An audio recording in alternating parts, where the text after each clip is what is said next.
One of the last magazines that I picked up was, I think it was a Time magazine, and it had an article about the health trends in America.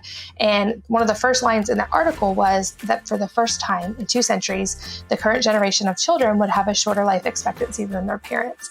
And that just hit me so hard because I was holding this perfect 6-week-old baby, my perfect child. I was so excited. I was nursing him.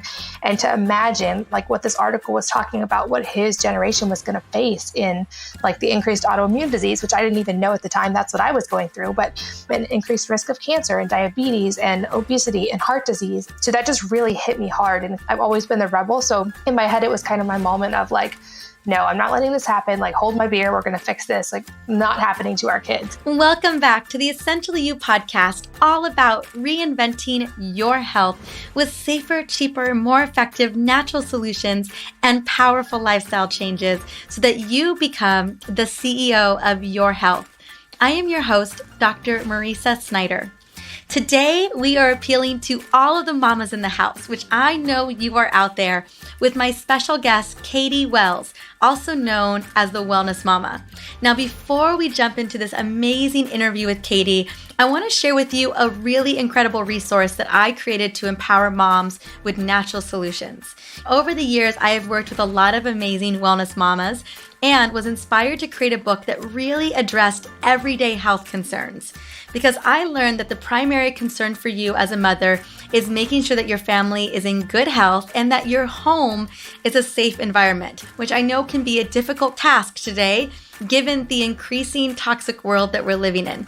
So I sat down with a good couple of 100 women and I asked them specifically, what are you looking for your family? What would make creating natural solutions easy for you? And I created a book with recipes and healing practices so that smart moms everywhere can take advantage of the incredible power of essential oils to overcome this vital dilemma of creating safer, cheaper, healthier, natural solutions for their families. Now, it's this recipe book, this entire resource book is packed with practical, holistic solutions. It is a complete guide to essential oils that covers the fundamental applications. It covers how to use oils, dilutions. It covers how to store them. I mean, everything you could possibly imagine, including my top 25 list.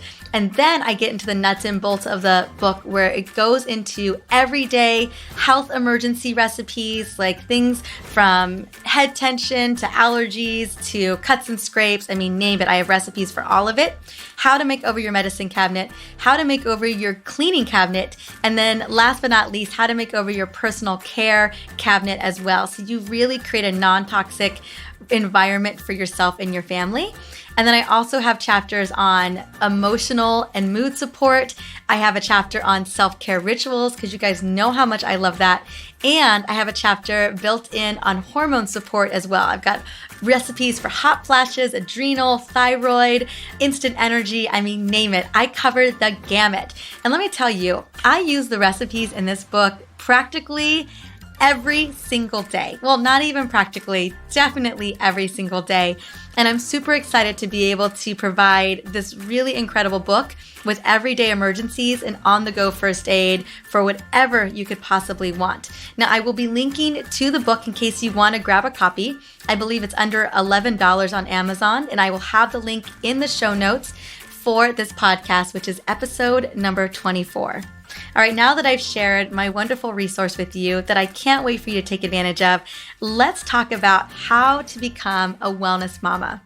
Now, Katie is going to set us up for success by giving us practical tips for how to create a natural home environment. She's also going to give us really true and core parenting tips about how to get your kids to eat healthy and how you can get your kids to do things that they can absolutely do themselves so that you're not doing them for them, and steps that any parent can take to ensure that their family and their children are living their healthiest life. But before I bring Katie on, I want to quickly sing her praises. Katie, also known as the Wellness Mama, is a wife and a mom of 6 amazing kids. She is an award-winning blogger, author, podcaster, and real food crusader. Her mission on the Wellness Mama website is to provide simple answers for healthier families through practical tips, recipes, natural beauty, cleaning tutorials, remedies, and so much more. Now, as a mom of 6, Katie has developed systems and tips for a wellness lifestyle with a family on a budget, and she was recently named by the Great List as one of the top 100 most influential people in health and wellness. So you can definitely check her out at thewellnessmama.com, and you can also find her on Facebook, Twitter, Instagram, all of those good places. And I just can't wait. You guys are going to love this interview with Katie.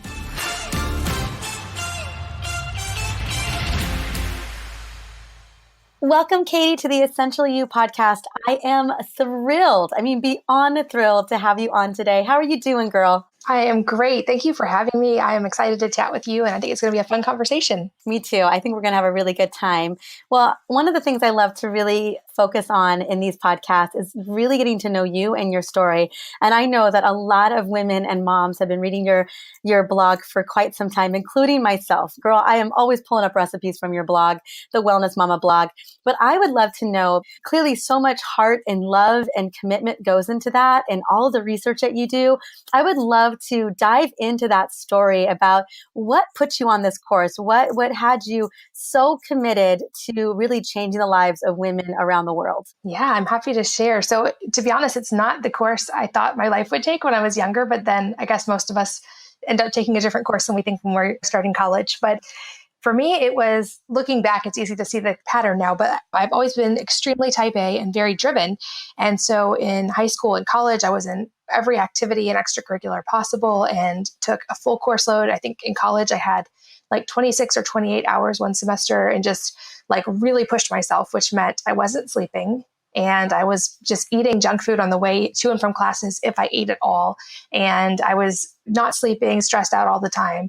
And it turns out like that's a great way to create an autoimmune disease. So, if anyone's looking for a hack, that's all you have to do is do those things and you'll create an autoimmune disease, or at least if you have the predisposition to one, it's going to show up. And that was my case. Just toward the end of college, I started noticing symptoms. And I was on a track for journalism and international studies and potentially law or politics, which so grateful that career didn't happen. But that was kind of my trajectory. And then I got married and had my first son. And I don't know if probably anyone has had this experience, but sitting in a doctor's office at my 6-week follow-up appointment, and the doctor was late and I was sitting there for a really long time. And I had read pretty much every magazine in the waiting room by the time I finally saw the doctor. But one of the last magazines that I picked up was, I think it was a Time magazine, and it had an article about the health trends in America.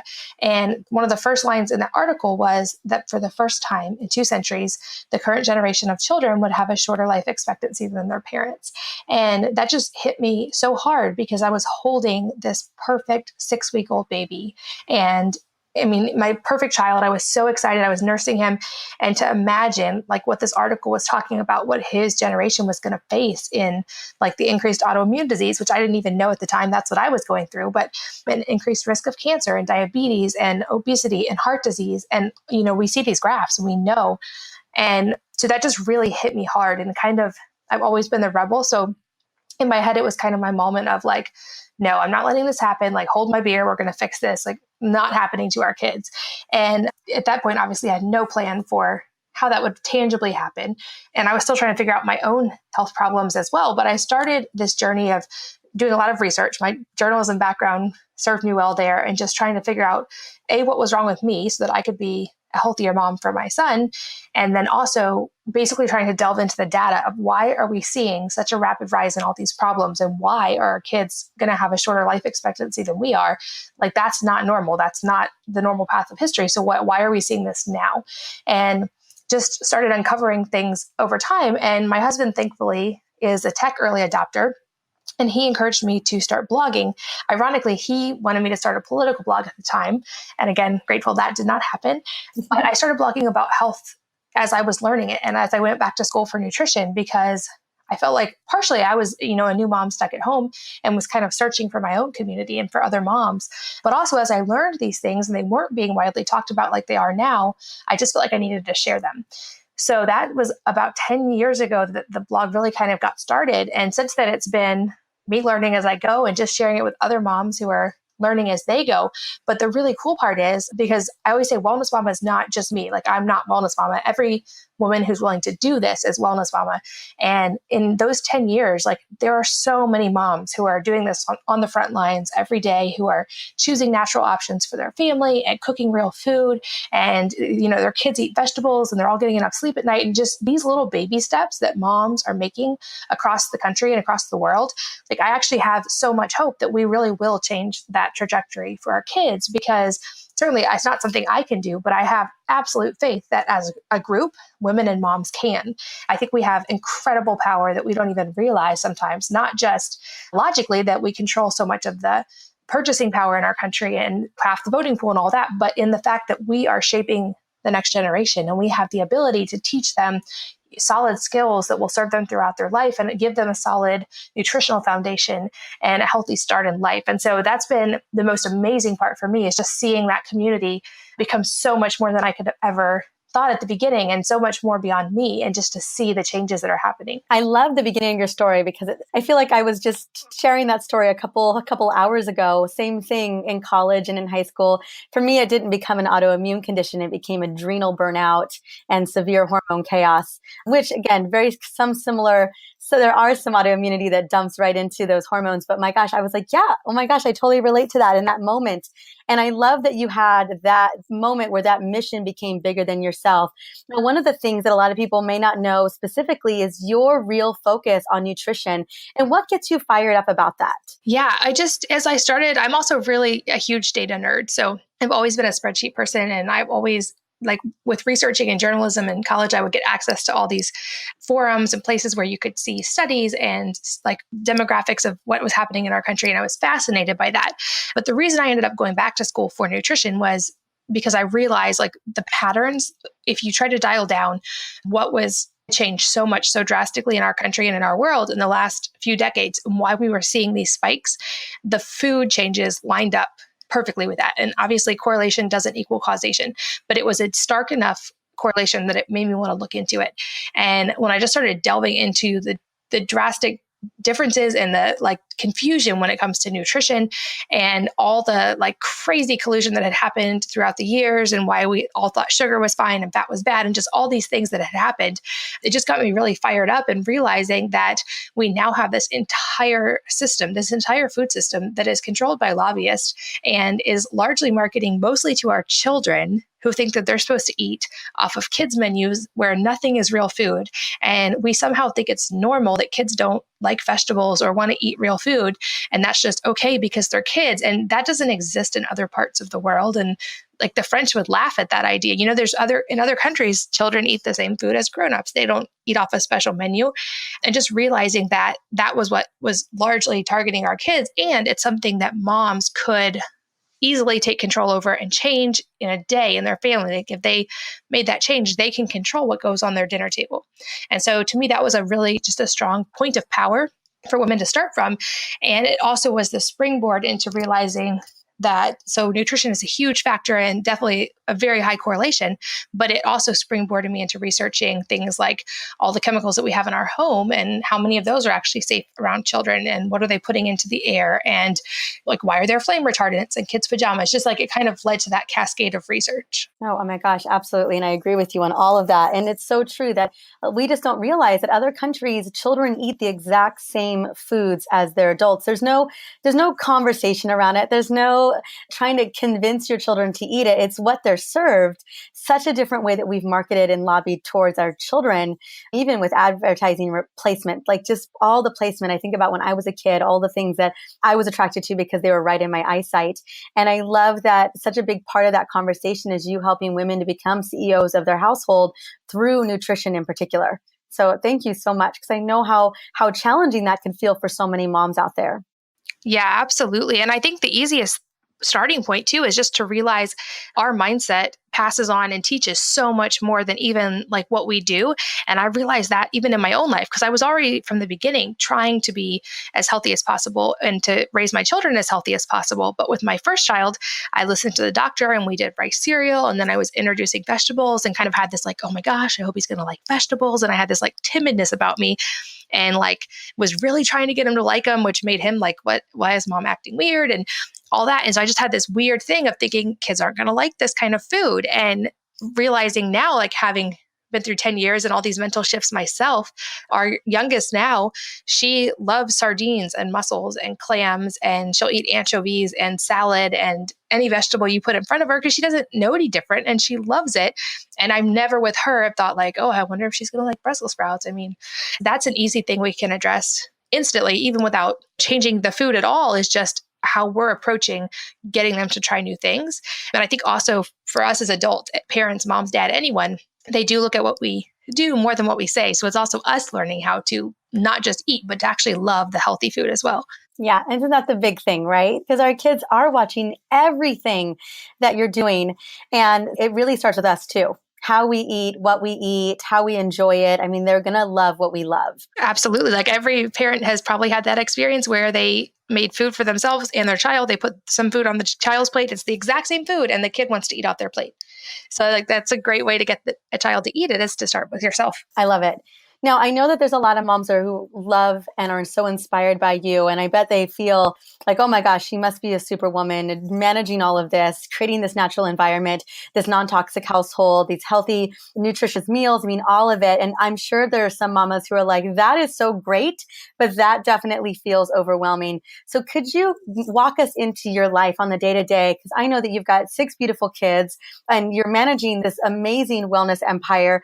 Tell us a little bit about what that day-to-day looks like for you. Probably much less glamorous than anyone would think if they think I somehow managed to do it all, because I don't.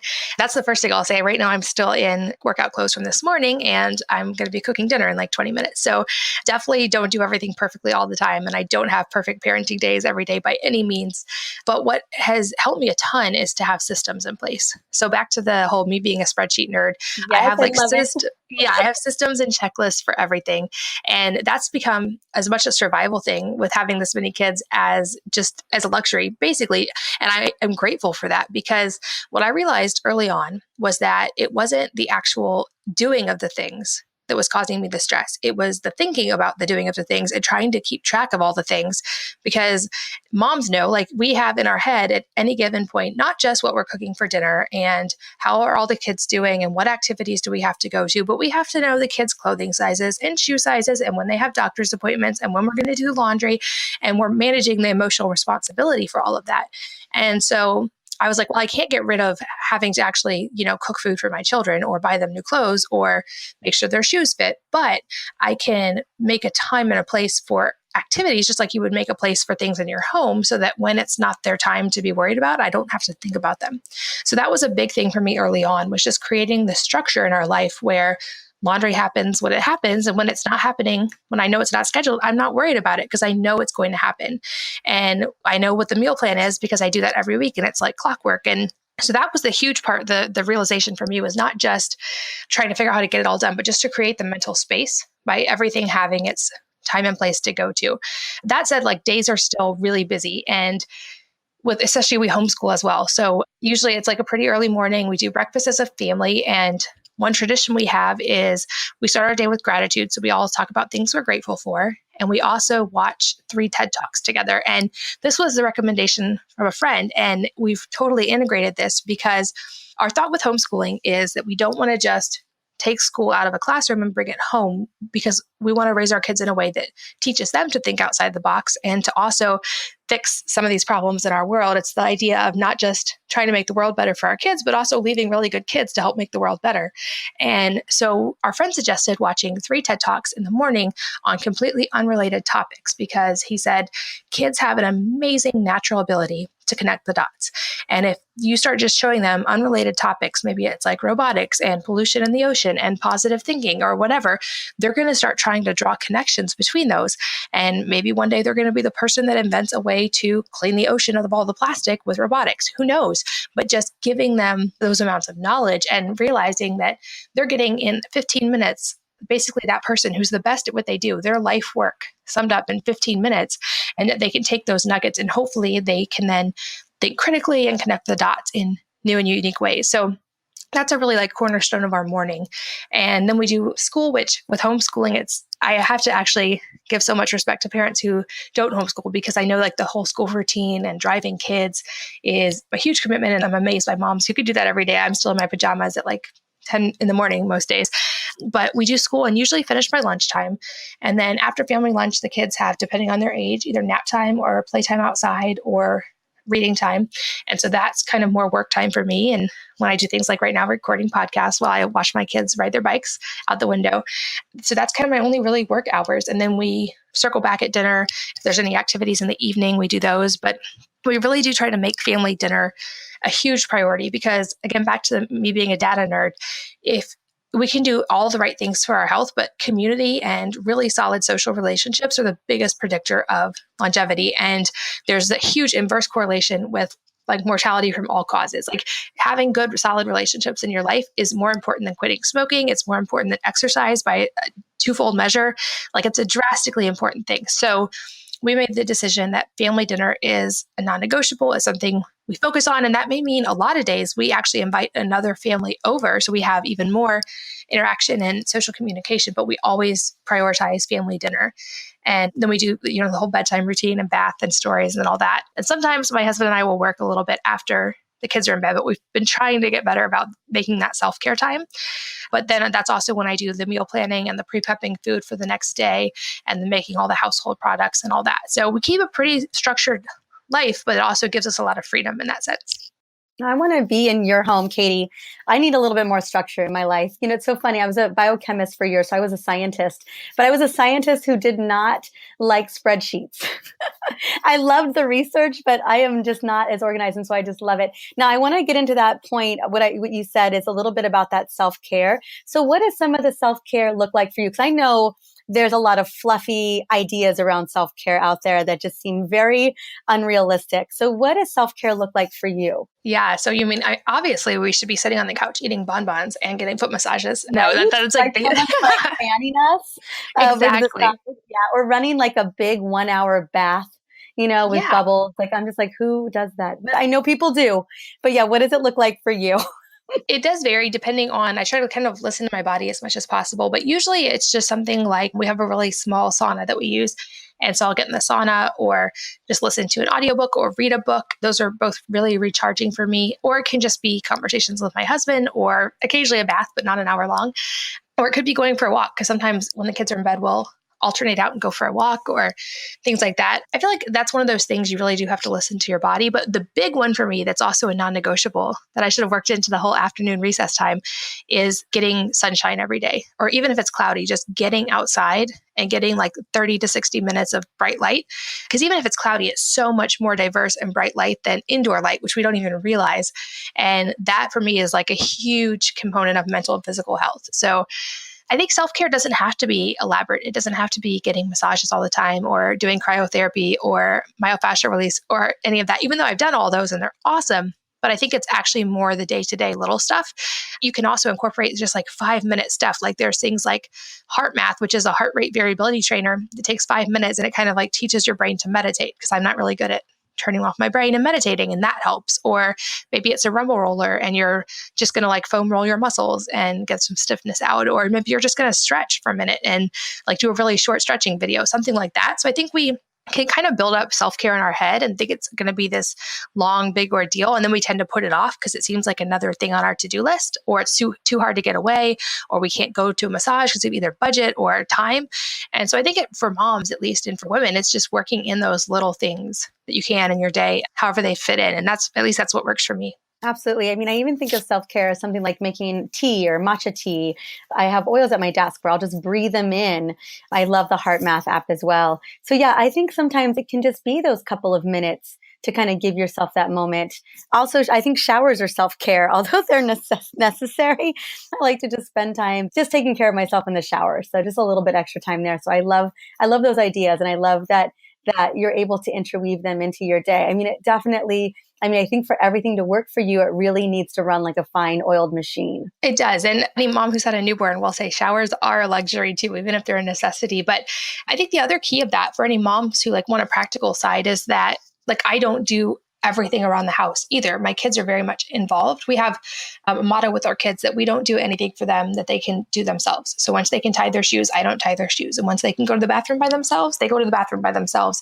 And once they can do their laundry, which in our house at 4 years old, they're totally capable of doing their laundry. They do their laundry. And so that's the other thing I always want to put out there. It's not like I am doing everything for every member of my family 24 hours a day and running a business. The family, we're all in it together, and they do the dishes after meals. They set the table. They do their laundry. They're involved in all of that. And we do that together. We clean up as a family. So they all do their own laundry. And so just things like that. It's not that it all falls on me. I don't want people to think that I've somehow managed to figure out how to do everything for everybody, because that's not the case either. We get our kids involved, and they're amazing. Oh, I love it. Oh my gosh. And you're absolutely right. Kids are so amazing and resilient and intelligent if you just allow that opportunity to happen. And I love that you have integrated so much of that.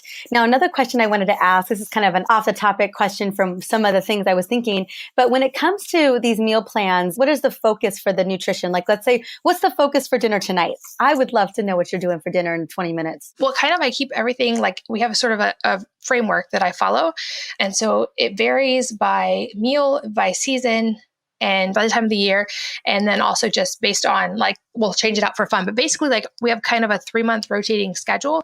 And during that 3-month period, we'll have like roughly 2 to 3 weeks of recipes, and we'll just rotate them.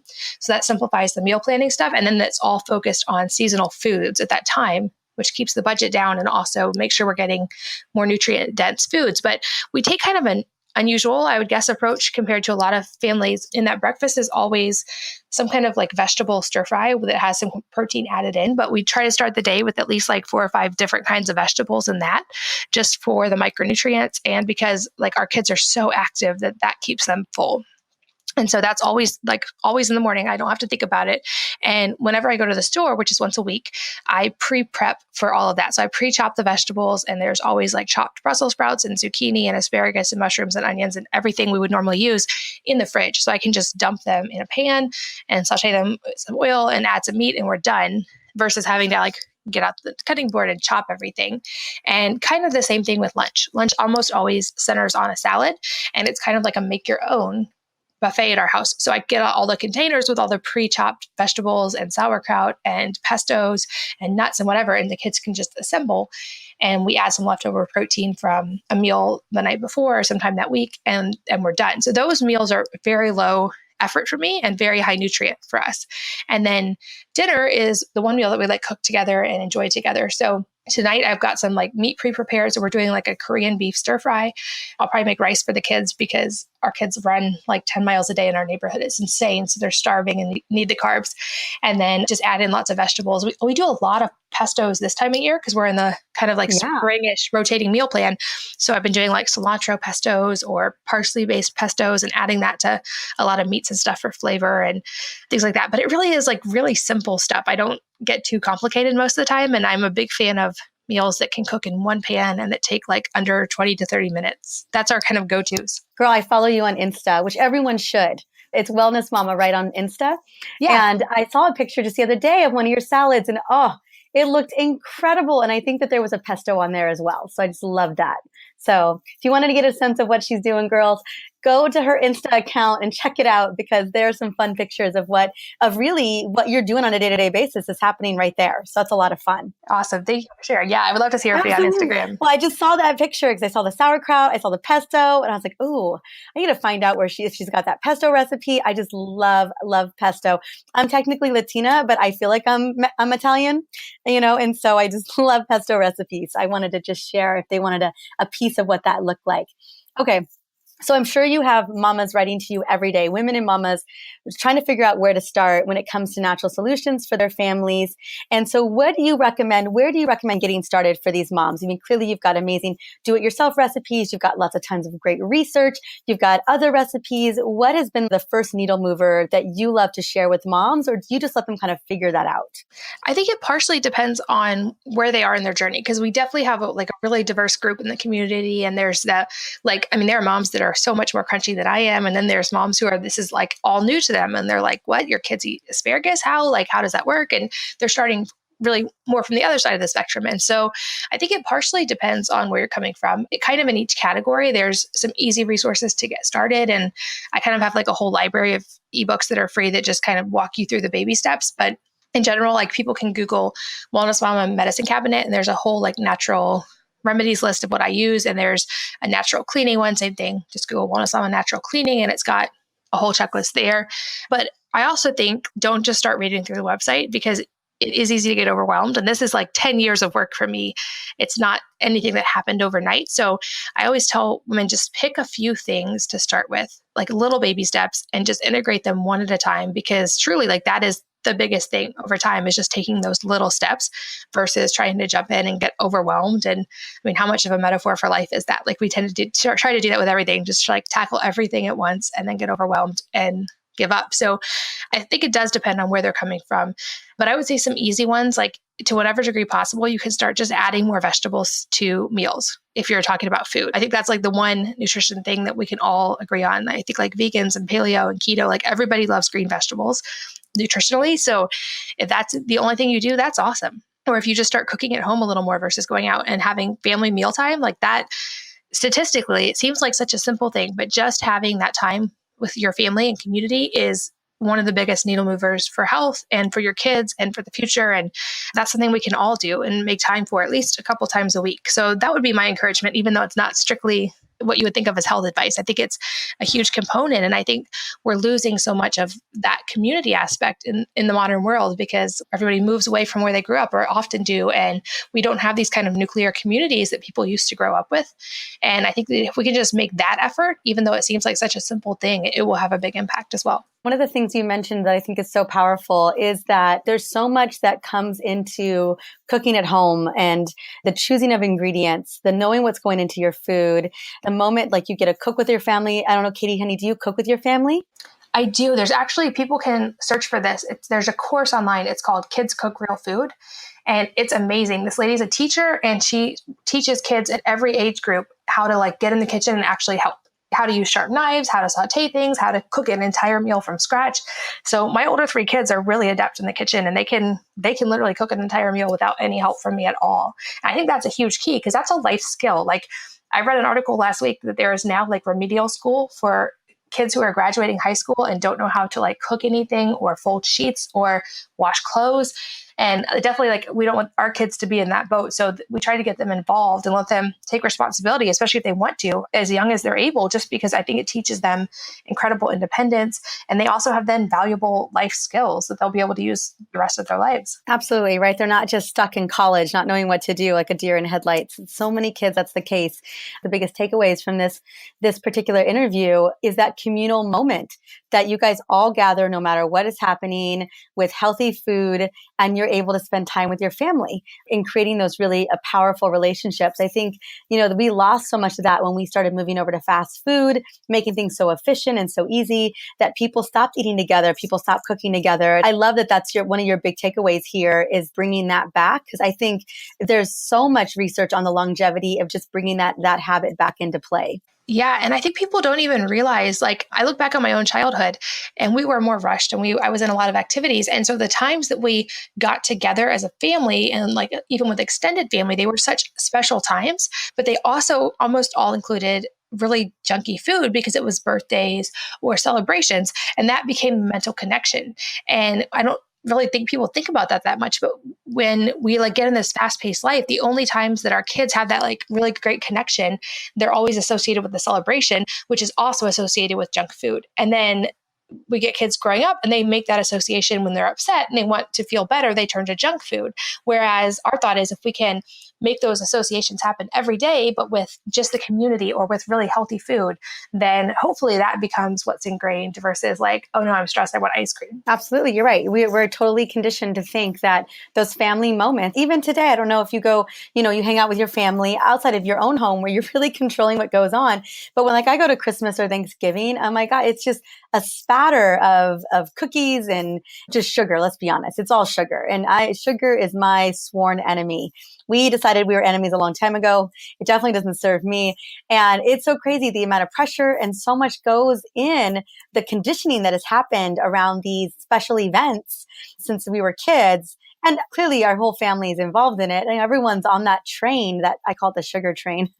But like it's changing those habits. It's changing the conversation for it to look very different. You can still have those intimate relationships and connections without all the crap.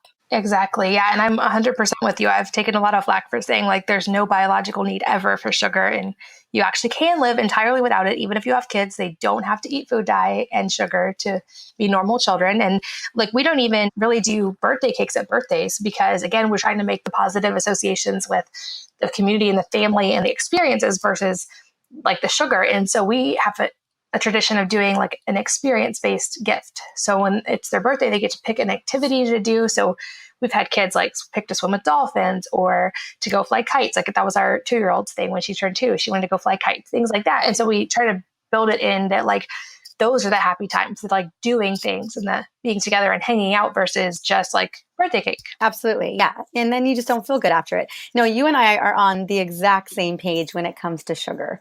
I do not know how we've associated the two.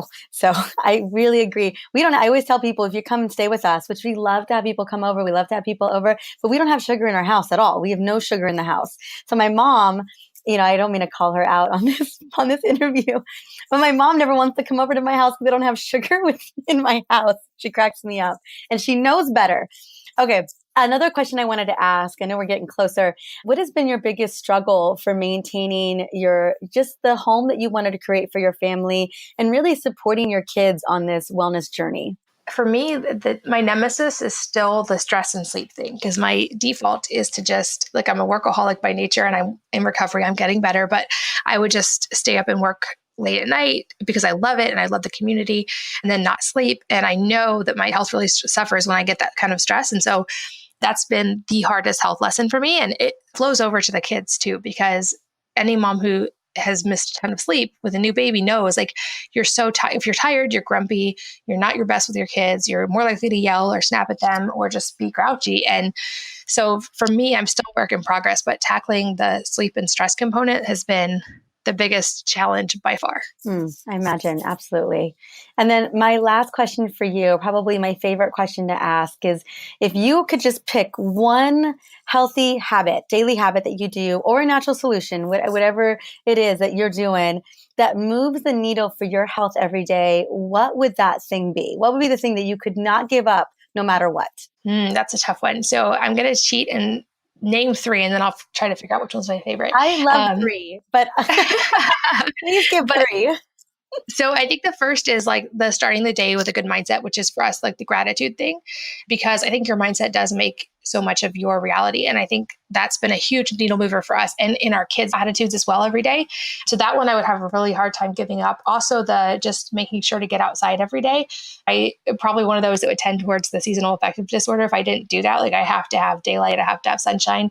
So that's a non-negotiable, but I think probably my favorite, I'm going to default back to the whole like make one meal a day, even if it's not dinner, even if it's breakfast, whatever it is, make one meal a day a non-negotiable family event and get the kids involved and get the community, like build that community because it's so sappy, but it's so true. Like they are going to be gone before we know it. And we're going to wish for those moments.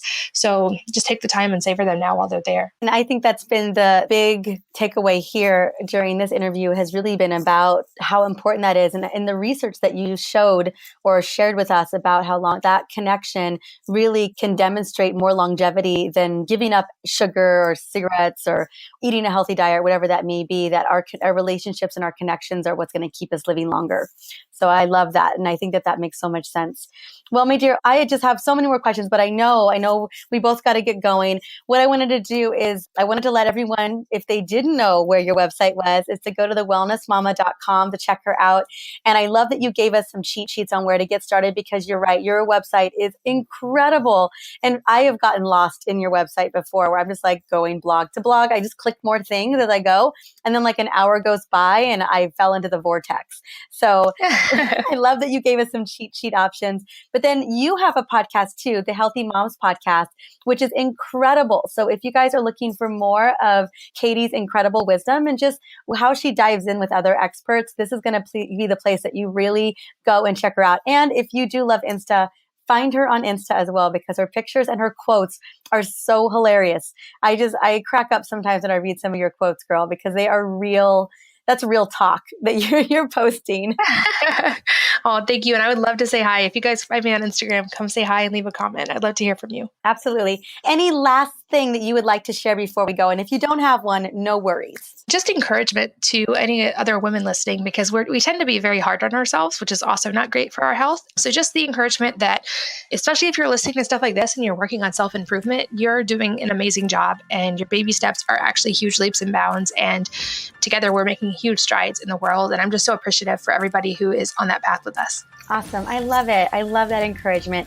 Well, thank you so much, my dear. I know you're heading off to dinner. Just wanted to say thank you again for coming on and sharing your wisdom. Oh my gosh. Thank you for having me. It's been such fun.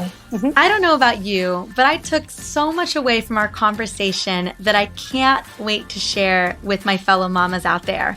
Katie is living what she preaches every single day with her family, and she has Instagram pictures to prove it. You're definitely going to want to check her out on Instagram. I will be linking to that in the show notes. You can also find Katie, as I mentioned before, at wellnessmama.com and on her podcast, Healthy Moms Podcast. You can find the links to everything inside of the show notes. Again, it is episode 24. And I just want to say thank you so much for stopping by and listening in to the Essentially You podcast. I am going solo for the next episode, and I'm tackling a pretty controversial topic, which is coffee bad for your adrenal health? The short answer, well, let's just say that I'm not taking your coveted coffee away just yet. So I can't wait for you to tune into the next episode where I dive deep into this topic. I think you're going to find it really interesting. Also, last but not least, I would love to hear from you and what you want more of in this podcast. Take a moment to rate and review the Essentially You podcast on iTunes. That way I can continue to serve you and all of the other amazing women in your life who are ready to become healers in their own home. Until then, I hope you're having a wonderful day. Talk soon.